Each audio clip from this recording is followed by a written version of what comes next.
नमस्कार मु अपूर्व आपण मानक मो चैनल को स्वागत करुच्ची।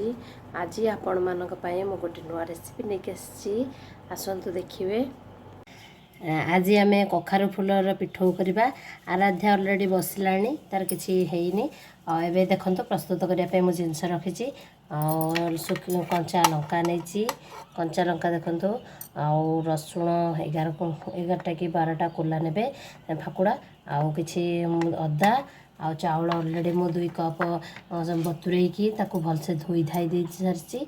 आउ कखारु फूल को अलरेडी काटिकी ताको रेडी कर सारी धोईकी आ खाली बाटिला पर आपको बनैबा पिठौ करवा। अलरेडी आराध्या रेडी हो गलानी मु बनै सारे। देखो अलरेडी तावा ताती गलानी।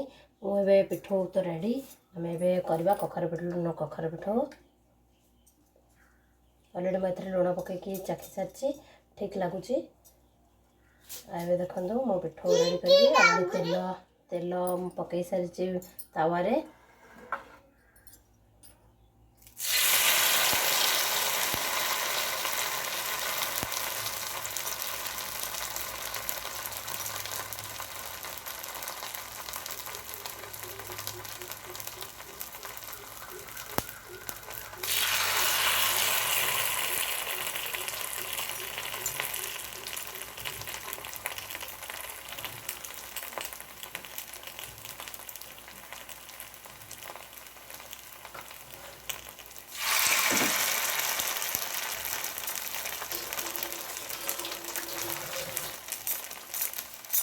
एबे आउ टिके तेल देदेवी। सोरिष तेल कले भल लगे तो अलरेडी मुझे सोरिष तेल ही करुच्ची।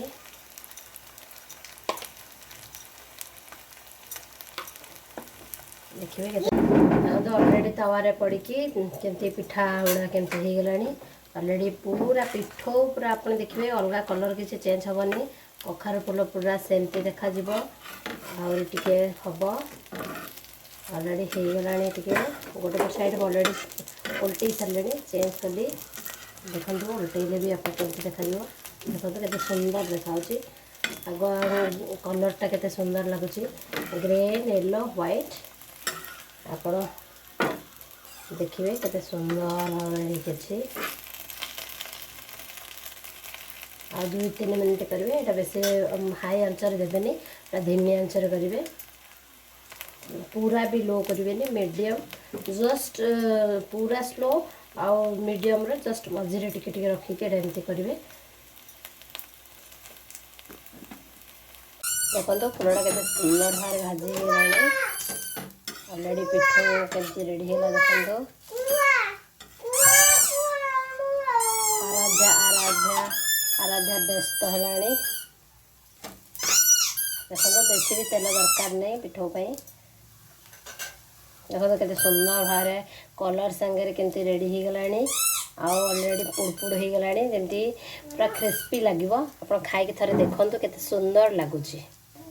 ए थाली को बाहर करदबा अलरेडी हो गलानी। देखो बाहर करदेली।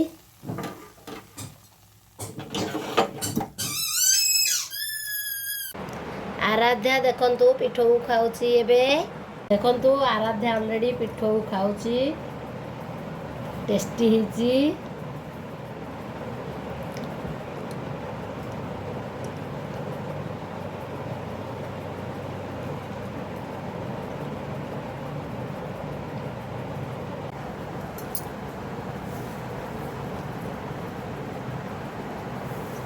आपण थरे एमती पिठौ करी खातु केते सुंदर लगुच केमती भल लगुच आप मत जनइबे। तो मो चैनल को लाइक करेंगे शेयर करेंगे आ मो चैनल को सब्सक्राइब करने को भूलें।